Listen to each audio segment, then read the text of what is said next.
Hey everybody, Luke here with Hermetic Modular in the workshop. I'm starting a new series where I'm going to be making some videos about the new features I release for both the SDK, for the Alchemy Lab, and for the individual firmwares.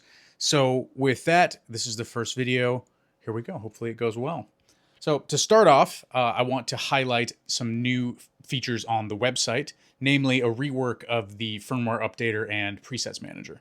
So going into the website, it will connect via the connect button, and you'll see it's letting us know we have a new firmware update available. I can click patch notes. I can see what is available, but we're going to walk through those in a minute. I can also, of course, still do all my live state management and change things on the module. So let's click update firmware. And it's that simple. It's just going to step through that here in a moment and reboot. This is nice because you don't have to power on and off your rack anymore.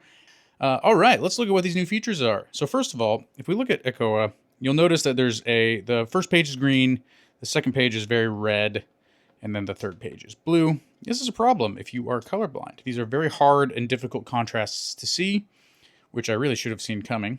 So now if we go to our global settings, we have a new color palette option for colorblind. This increases the contrast by making things blues and oranges instead of greens and reds. So one, that's an accessibility option. Two, another accessibility option added, and a performance option is pressing these two buttons at any time will take you back to page one. While we're at it, let's flash a different firmware. Check this out. Let's go to Spagrios and hit flash. It is easy.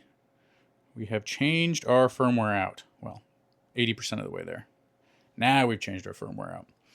Spagrios now can connect to the browser as well. You'll see if there's an SD card, it will show up here, and you'll be able to record by holding B3.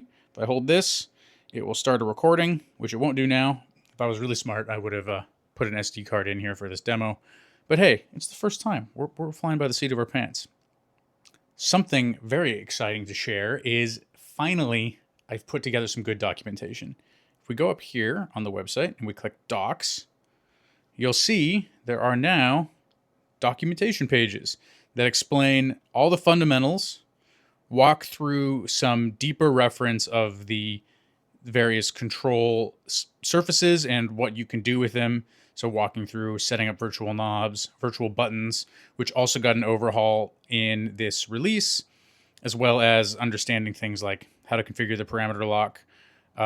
Which I even forgot. I forgot there's a whole feature on the parameter lock. You can now do 16-second parameter locks. I realized I was saving things in way too high of a resolution that didn't make any sense for human motion recording. And in the process, I freed up a ton of RAM, and now we have 16-second parameter locks. So there's an extra little bonus feature for you. Okay. Anyway, I'm really proud of these docs. I think like you'll be able to dive in and understand better what's going on under the hood and like why certain decisions were made in the SDK.